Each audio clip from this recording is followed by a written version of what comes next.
Wrappings from the past. Not too far from Boston is a house that was built in 1769. It is a quaint house with a history, as the present owner's occupants will attest. But the history to which they refer has no basis as historical fact, unless, of course, the fact deals with the chronicles of poltergeists who have haunted houses.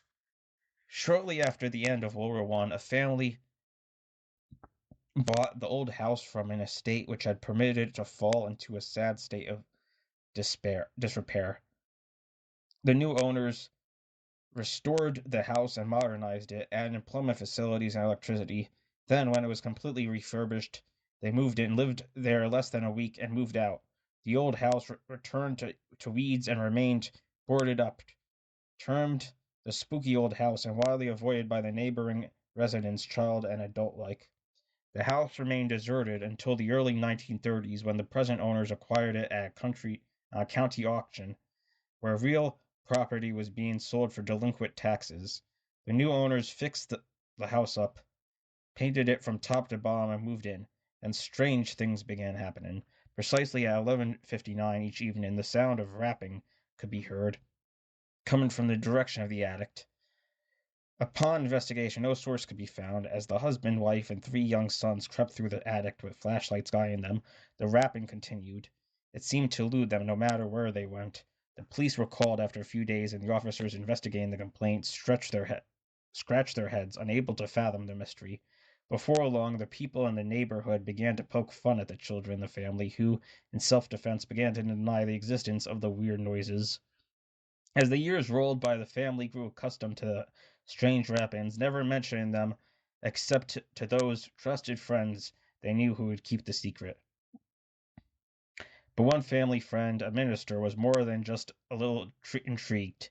He offered to make a try at learning the source of the rappings and putting an end to them once and for all time. He promptly moved into the attic, where he was to sleep for several days while watching sensitive meters and other devices which he had borrowed from a scientist friend.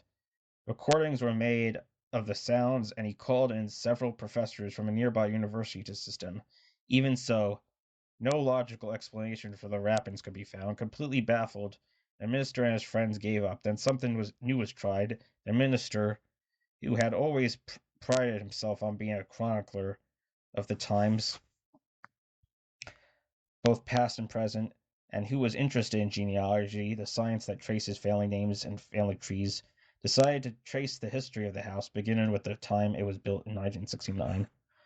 He learned that a former owner had been found strangled to death in the attic in 1833. The murder was never caught. Then, in an old diary which had belonged to a former resident of the community who died during the Civil War, he found an old clipping which had been taken from a newspaper of the times. The clipping mentioned the haunted house which the ghost of the murdered man still occupied, who kept banging on the ceiling beams as he did when he was strangled to death. With this clue to go on, the minister again found himself at an impasse. If it actually was the spirit of the dead man, was it possible to communicate with him and beg him to stop his infernal rappings? There was only one thing to do: get in touch with a well-known medium who had a reputation for contacting the other world, and see if he could get her to help bring the rappings to an end by holding a seance in the house. Everyone agreed. They had tried everything else, so why not a seance? On the evening of the seance, everyone was seated in a circle in the attic, their hands joined to those of the mediums. At 11:30 p.m., the rappings began. The medium closed her eyes and went into a trance.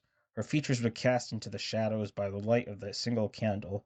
There were 6 people participating, including the minister and the medium, and all hands were joined, so there was no chance that the medium or anyone else could resort to trickery of any sort. "If you hear me," the medium said after a long time, "stop rapping, then rap 3 times." Holding their breath, everyone strained to listen. Suddenly the rapping, which had been constant, stopped. After a short pause, there were 3 raps.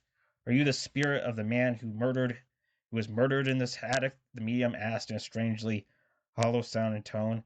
"If you are, rap 3 times for yes." The reply was 3 loud raps. "Have you been rapping because you wanted the world to know you've been murdered? Is that it?" 3 raps answered. "Is there something any of us in this room can do?" Again, 3 raps were heard. Has it something to do with this room we are now in? If not, rap 2 times. 2 times for no, 3 times for yes. The reply was 3 rapid taps. You want someone in this room to find something in this room. Is that it? The answer was again 3 raps. Then, after a few moments' silence, the rappings began all over again, frantic and excited, as if the spirit was still trying to say something. Further attempts at contact proved fruitless. The medium broke her clasp on the hands of those sitting on the right and left of her, and the lights were turned on. Amid the loud rapping, everyone at once began searching the attic. Although it had been searched thoroughly during the years past, it had never before undergone such a complete search as was then conducted. Suddenly, the minister cried out, "Look, I found something here between the rafters." As soon as he announced his find, the rapping stopped. Hushed, everyone turned to see what the minister had found. It was a Bible. In it was the last will and testament of the murdered man, the man who had died more than 100 years before in 1833. As his dying wish, he left all his belongings to a local church, not the minister's. The church was still in existence, and bank accounts which the man had in his own name were still lodged in a local bank which unfortunately had failed during the Great Depression, but which had since been reorganized, and the depositors paid off in installments. The sum that was settled on the church was modest, but the family, which still occupies the old house, owes a debt of gratitude to the minister who helped bring about an end to the mystery of the Rappins from beyond. Since that day, the Rappins have never been heard again. The poltergeist had found peace of mind at last.